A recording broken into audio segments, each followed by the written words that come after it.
Jeep key fob, dead battery secret, and what happens if there's no battery in it at all?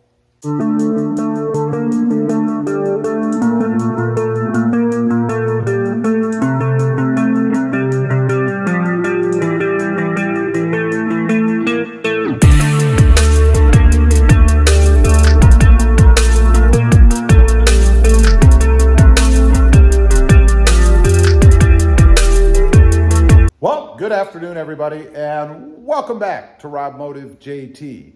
Real quick, if you haven't before, go ahead and smash that subscribe button and click that notification bell so that you don't miss out on any upcoming videos.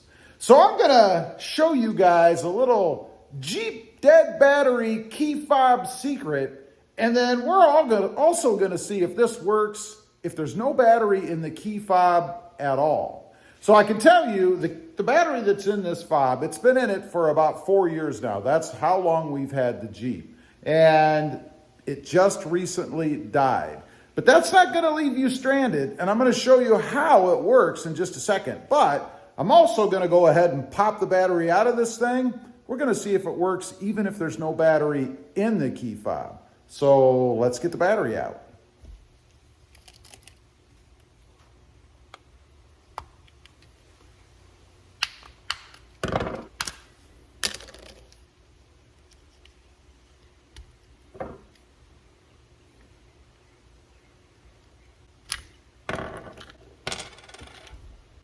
There, no battery in the key fob. Let's go ahead. I am going to put the cover back on just to protect things on the inside.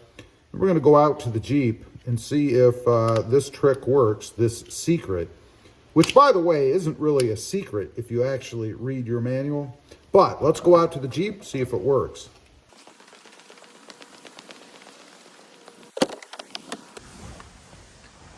Okay, we're inside, as you can see. One thing I do want to mention, if you're out somewhere and you walk up to your Jeep and you hit the buttons on here and nothing happens, I'm going to do that right now because, of course, there is no battery in this key fob. Then you'd have to flip out your key and go ahead and unlock the Jeep with the lock on the outside there. Now, be advised, when you do that, without unlocking the Jeep via the key fob, you're going to set the alarm off. So it's going to start honking at you immediately. Don't panic.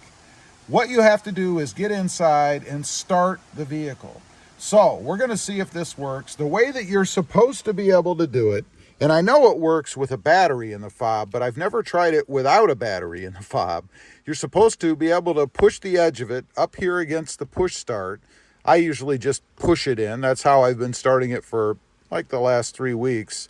I've been procrastinating going to get a battery for it, but you're supposed to be able to just push the edge of the key fob against the start button and it should start up. Let's see if it actually works. Foot on the brake, of course. And there you go. You can see it actually worked. The Jeep did start and no issues as far as leaving you stranded. Of course, you'll want to replace the battery eventually, because you don't want to have to screw with having the alarm go off every time you get in and out of the Jeep. That would be quite a drag, I think. So next up, we're going to go inside and I'm going to show you how to put the battery in. It's pretty simple. You saw how we took the battery out. So we'll go ahead and install a new battery and make sure that it actually works. Okay, we're going to go ahead and put the new battery in. Here is the old battery, by the way. And if you want to know what it takes, it is a CR2450. You can see right there, 3-volt battery. Cost on this was $7.79, insane, without tax. With tax where I am at 8.25%, the price was $8.43.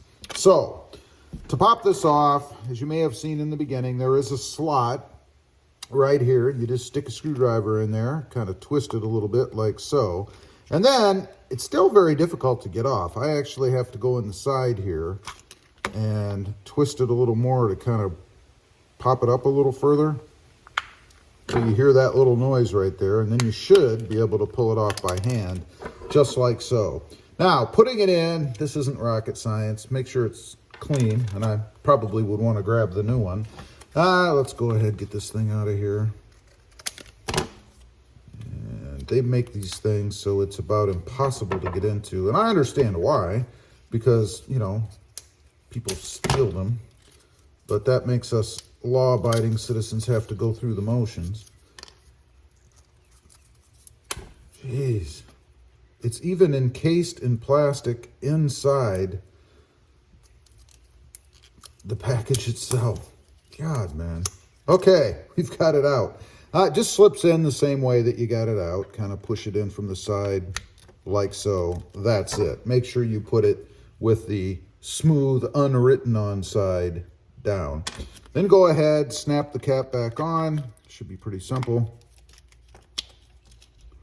Doesn't give me that loud cracking snap that I would appreciate. Make sure the key works. Got everything good.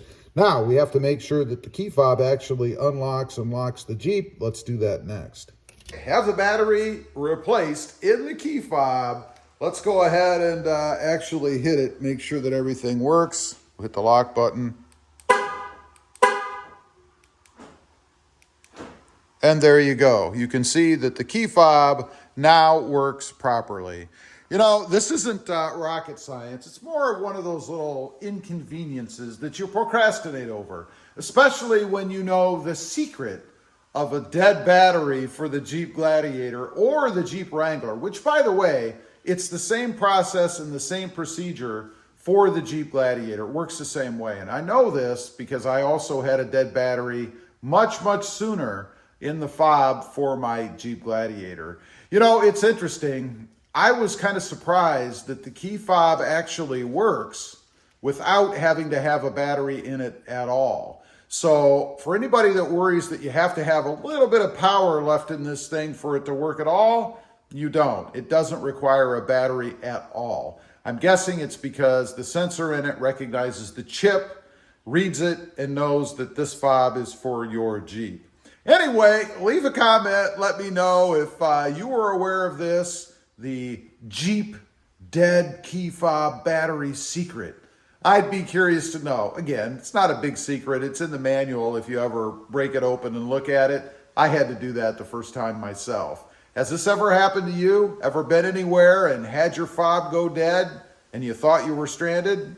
Maybe you had to call somebody else. Leave a comment. I'd be curious to know. Real quick, if you didn't in the beginning, make sure you go ahead and hit that subscribe button and click that notification bell so that you don't miss out on any upcoming videos.